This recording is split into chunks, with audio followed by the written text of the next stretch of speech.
বচন বেদ পাঠশালা, রীতি দুয়ার তাও খুলে করো শ্রবণ, প্রভুরই বচন বেদ পাঠশালা। প্রিয় শ্রোতা বন্ধু, বেদ পাঠশালা অনুষ্ঠানে আপনাকে জানায় সাদর অভ্যর্থনা। আজ আপনি কি জীবনে স্বর্গীয় শান্তি লাভ করতে চান, আত্মিকভাবে ঈশ্বরের সান্নিধ্য লাভ করতে চান? তাহলে অবশ্যই শুনুন আজকের অনুষ্ঠান বেদ পাঠশালা।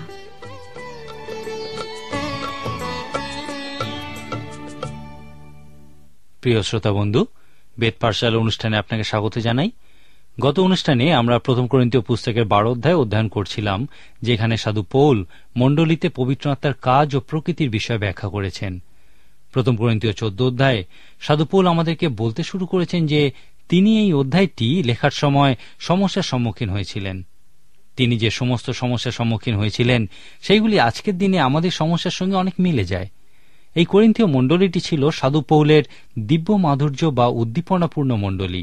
করিন্থীয় মণ্ডলীতে আত্মার উপহার খুবই নিশ্চিত ছিল। প্রতীক উপহার, যেমন পরভাষায় কথা বলা, ভবিষ্যৎবাণী বলা এবং অলৌকিক কাজ করার মতো উপহারগুলি নিশ্চিতভাবেই করিন্থীয় মণ্ডলীতে কাজ করছিল। এখন 12, 13, 14 অধ্যায় থেকে আপনি সাধু পৌল যে সমস্যার সম্মুখীন হয়েছিলেন, যে সমস্যা আজকের দিনের মণ্ডলীতেও আছে, সেই সমস্যা খুঁজে বার করার চেষ্টা করুন। যখন মানুষ পবিত্র আত্মা লাভ করে এবং তা পরভাষায় কথা বলার মতো বিষয়ের দ্বারা প্রকাশ পায়, তখন তারা চিন্তা করে যে তারা মণ্ডলীর অন্যান্যদের থেকে অনেক উত্তম। তারা এই পরভাষায় কথা বলাকে অনেক উচ্চ শ্রেণীর উপহার রূপে দেখত। তারা বলতো, যদি কেউ পরভাষায় কথা না বলতে পারে তাহলে সে আত্মায় পূর্ণ বা আত্মিক মানুষ নয়। এখন যখন আমরা 14 অধ্যায়ে এই পরভাষায় কথা বলার উপহার বিষয়ে দেখছি, আমাদের এই প্রশ্ন করা উচিত, এই পরভাষায় কথা বলা কি কিছু খ্রিস্ট বিশ্বাসীর অভিজ্ঞতা, না এই অভিজ্ঞতা প্রত্যেক খ্রিস্ট বিশ্বাসী থাকা উচিত? অনেক করিন্থীয় বিশ্বাসী বলতো যে এই পরভাষায় কথা বলাই হল একমাত্র খ্রিস্টীয় অভিজ্ঞতা, কিন্তু ইহা সম্পূর্ণ ভুল শিক্ষা। সাধু পৌল এই 3টি অধ্যায়ে এই সমস্যারই কথা বলেছেন। করিন্থে পবিত্র আত্মার উপহারগুলির প্রদর্শনের মধ্যে দিয়ে যে সমস্যা এসেছিল তা আজকের দিনেও আমরা দেখতে পাই। প্রথমত, সাধু পৌল বিভেদ বা প্রভেদ সংক্রান্ত সমস্যার বিষয়ে বলেছেন। সাধু পৌল সেই ব্যক্তিকে ধরেছিলেন যিনি প্রতীক উপহার লাভ করেছেন এবং সেই কারণে অন্যদের থেকে নিজেকে আলাদা করেছেন। সাধু পৌল এই সমস্যাটির বিপক্ষে কথা বলেছিলেন, কারণ এই সমস্যাটি নিন্দা সংক্রান্ত সমস্যার দিকে নিয়ে যায়।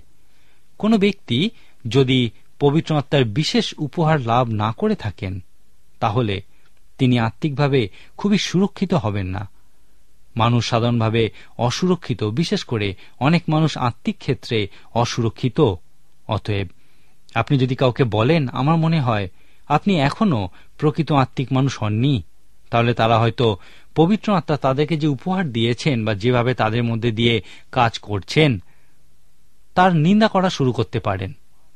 এই বিষয়টা তাদের মান নিচের দিকে নামিয়ে দেয়, যা তাদের মধ্যে বিভেদ সৃষ্টি করে এবং ইহার ফলস্বরূপ তারা খ্রিস্টের মণ্ডলী থেকে আলাদা হয়ে যান, কারণ তারা সেই মণ্ডলীতে দ্বিতীয় শ্রেণীর আত্মিক মানুষ রূপে গণ্য হতে চান না।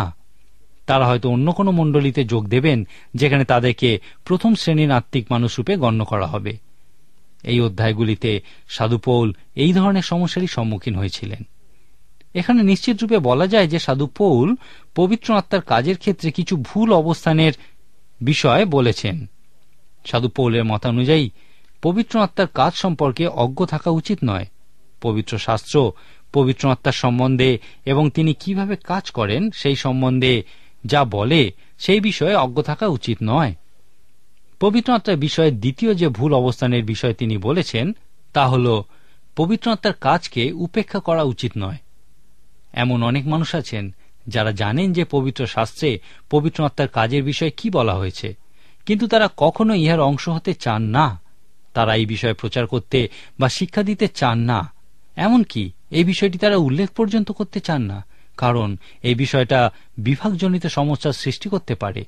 আর সেই জন্যই তারা এই 3টি অধ্যায় 12, 13, 14 অধ্যায়গুলিকে সম্পূর্ণ উপেক্ষা করে। একজন ব্যক্তি বলেছিলেন, আমি এই 3টি অধ্যায় আমার বাইবেল থেকে ছিঁড়ে ফেলতে চাই, কারণ এই অধ্যায়গুলি আমাকে অনেকের কাছ থেকে আলাদা করেছে। এখন যদি আপনি এই অধ্যায়গুলি ছিঁড়ে ফেলতে চান, তার অর্থ হল আপনি সমস্যায় আছেন। যদি আপনি প্রকৃতই বুঝতে চান যে পবিত্র আত্মা কিভাবে কাজ করেন, এবং যদি আপনি তাদের একজন হতে চান যাদের মধ্যে দিয়ে পবিত্র আত্মা কাজ করেন, তাহলে আপনাকে এই 3টি অধ্যায়ের সারসংক্ষেপ তৈরি করে তা মুখস্থ করতে হবে। আপনাকে এই 3টি অধ্যায় থেকে পবিত্র আত্মা কিভাবে কাজ করেন সেই বিষয়ে পরিষ্কারভাবে জানতে হবে, কারণ ইহা আপনি উপেক্ষা করতে পারবেন না। এরপর পবিত্র আত্মার ক্ষেত্রে আরেকটি ভুল অবস্থানের কথা সাধু পৌল বলেছেন, যখন তিনি বলেছিলেন আত্মার কোনো বিশেষ প্রদর্শনকে প্রতীকরূপে গ্রহণ করা উচিত নয়। করিন্থিয়ারা ইহাই করেছিল। বিশেষ করে পরভাষায় কথা বলার ক্ষেত্রে তারা এই উপহারটিকে প্রতীকরূপে অন্যান্য সকল উপহারের ঊর্ধ্বে বসিয়েছিল। এরপর সাধু পৌল পবিত্র আত্মার কাজের ক্ষেত্রে আরেকটি ভুল অবস্থানের বিষয়, পবিত্র আত্মার কাজ নিজে করতে যাওয়া উচিত নয়, বলার মধ্যে দিয়ে ব্যাখ্যা করেছেন। আসুন এই বিষয়টা একটু বোঝার চেষ্টা করি। আত্মার এই স্পষ্ট প্রদর্শনগুলিকে বলা হয় আত্মার উপহার। এখন উপহার কি এবং দেওয়ার আত্মাই বা কি? যখন আপনি কাউকে দেওয়ার আত্মার মধ্যে দিয়ে উপহার দেন, তখন এই উপহার দেওয়ার ধারণাটি আপনার হৃদয় থেকে আসা উচিত এবং গ্রহণকারীর কাছে তা বিস্ময়সূচক হওয়া উচিত। উপহার সর্বদা যিনি দেবেন তার হৃদয়ে দেওয়ার ধারণা আসা উচিত। যিনি গ্রহণ করবেন তার হৃদয়ে উপহার পাওয়ার বাসনা থাকা উচিত নয়। উপহার তার কাছে এমনভাবে পৌঁছানো উচিত যেন তিনি বিস্মিত হন। লক্ষ্য করুন, সাধু পৌল প্রায়শই বলেছেন পবিত্র আত্মা তার ইচ্ছানুযায়ী তার খুশি মতো উপহার দিয়ে থাকেন। আমি বা আপনি আমাদের ইচ্ছামতো বা খুশি মতো উপহার পাই না। পবিত্র আত্মাকে আমাদের ইচ্ছামতো উপহার দেওয়ার, কথা বলার কোনো অধিকার আমাদের নেই। যীশুখ্রিস্ট বলেছেন, পিতার উত্তম ইচ্ছাতেই তিনি তোমাদের স্বর্গরাজ্য দিয়েছেন। যদি ঈশ্বর আপনাকে এই উপহারগুলির কোনো একটি দিতে চান, তাহলে আপনি তা লাভ করতে পারেন। পবিত্র আত্মাই আপনার কাছে উপহার পাঠিয়ে দেবেন এবং আপনি সেই উপহার লাভ করে বিস্মিত হয়ে যাবেন। আপনাকে এই উপহারের জন্য নিজেকে উদ্যোগ নিতে হবে না।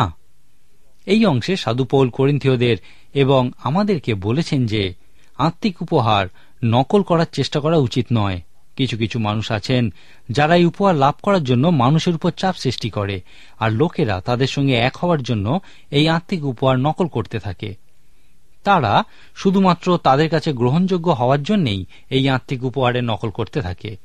সাধু পৌল এই 12 অধ্যায় শেষ করে আমাদেরকে সেই ভালোবাসা বিষয়ক মহান একটা অধ্যায় দিয়েছেন।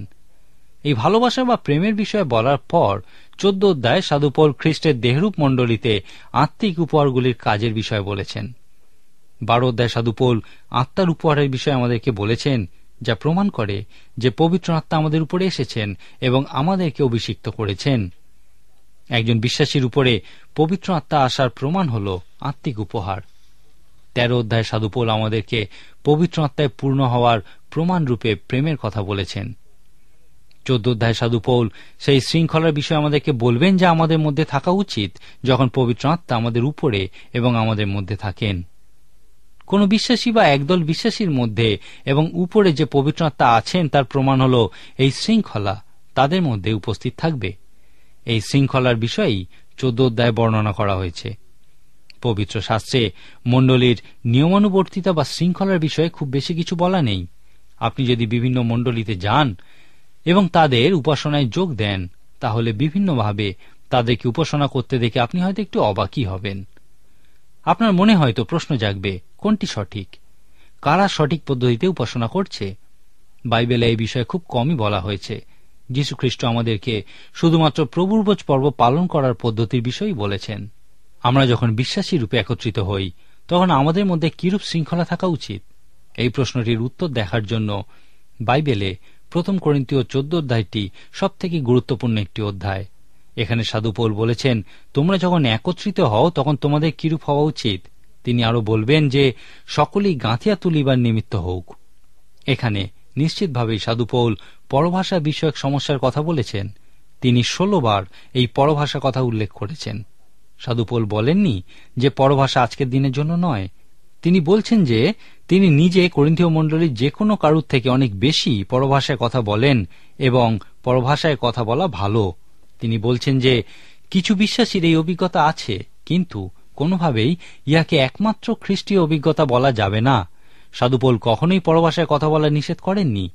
এই অধ্যায় শেষে সাধু পৌল বলেছেন সমস্তই সুন্দরভাবে শৃঙ্খলার সঙ্গে সম্পন্ন করতে হবে। যদিও সাধু পৌল পরভাষায় কথা বলা নিষেধ করেননি, কিন্তু তিনি মণ্ডলীতে যখন সকলে সমবেত হতো সেখানে পরভাষায় কথা বলার জন্য কাউকেই তিনি উৎসাহিত করেননি। তিনি মণ্ডলীতে পরভাষায় কথা বলার ক্ষেত্রে কিছু কিছু বাধা নিষেধ আরোপ করেছিলেন। তিনি এই সমস্ত কিছুই বলেছিলেন কারণ তিনি যে মূল বিষয়টা বলতে চেয়েছিলেন তা হল সকলেই গাঁথিয়া তুলিবার নিমিত্ত হোক।